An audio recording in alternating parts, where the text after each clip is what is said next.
Hey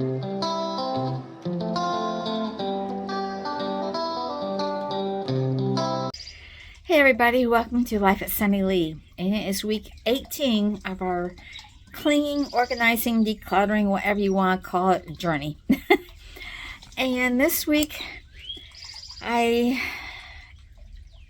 been really busy. We've had a storm come through, possibly was a tornado. It took out 16 trees and took out a little part of my mom's old house, and we've been busy cleaning up. So finding this 15 minutes a day has been a little bit harder. I've been doing it, and it's been the evening time, and it's mainly been paperwork. Taxes are taken care of for another year. Hopefully you didn't get hit too hard with the taxes. But it's time to declutter all the receipts that you didn't need or didn't use, and to organize the ones that are in the tax, whatever you need to keep. Organize the tax papers that you got back. I always keep copies of everything that we sent in, and so I keep those copies. And you need to have a place set aside, especially for old tax records, and rotate them. Talk to your accountant to find out how long you should keep them back. I think ours said 7 years, but we keep them back a little bit longer because of the business. So get rid of the old ones that you know you can get rid of. Your accountant says it's okay to get rid of them, or your lawyer says it's okay to get rid of them. Get rid of those, shred them up, get rid of them, and rotate your file so it's not super thick. So we're going to put away our tax papers. We're going to organize the receipts, and then we're going to start a new file for this year's important tax papers. That way, when it comes tax time next year, you won't be going all over the house looking for this form and that form. Whenever you get it, put it into that file, and then you know when it comes time to your taxes, everything is in that folder. And it can be either a small drawer that's not used for anything else. It can be a vanilla envelope. It could be a space in the file cabinet. Anywhere that you're comfortable with keeping those records. But it's important that whenever you get a piece of paper that you know is going to be is used for taxes, put that in that file. So we're going to organize that. We're going to get rid of all the receipts.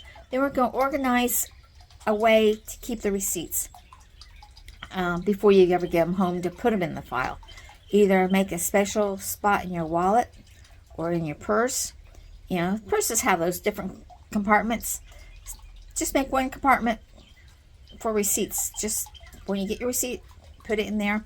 Take it home, bring it home, and then put it in the file if you need it for taxes.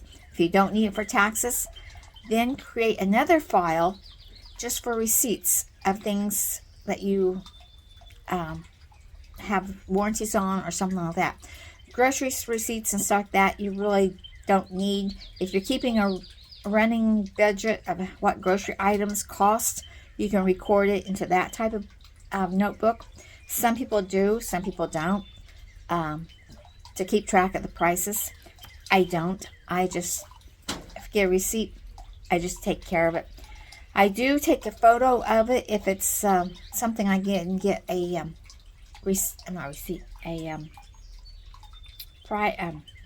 award from, or whatever you want to call it. Like my dog food, I got this app called My Purina, and I upload the receipt, and it gives me points, and I can use those points to get coupons or get toys for the cats and the dogs. So if you have something like that, take a picture of it, and then you can get rid of the receipt. Another thing is you can do electronic receipts in a lot of places. Home Depot, I know, has those where they'll send it to you on your phone, and you can make a filing system on your phone for the different receipts that you need for taxes, and then you have them there. You can print them out if you need them. So that's another way to go. So you've gathered all your old tax papers and you put them in a file. You've set up a file for any papers that come in that you need for taxes for this coming year. And you have a area for receipts for waiting till you get home to put them in to the appropriate files. And like I say, you may need more than one file. One for things that you can take off your taxes, and another thing that you're just for warranties and stuff like that. Okay, another thing we're going to do is we're going to take all that paper that we don't need, we're going to shred it, and we're going to get it out of the house. And another thing we need to do is take your spring decorations down and put up your summer ones. And while you're doing that, go through your spring ones and declutter any that are broken or that you haven't used for the last couple years and you don't really like anymore. Declutter them. Get the paperwork out of the house. Anything that you shredded, get rid of it. Anything that's broken, get rid of it. Recycle anything that you need to recycle. And if you haven't got your garage completely done, work on it if you have extra time. So that is what we've been up to this week. But mainly it's been doing the trees. We've had lots of trees down. So like, share, subscribe, and see what we're going to clean next week. Bye, everybody.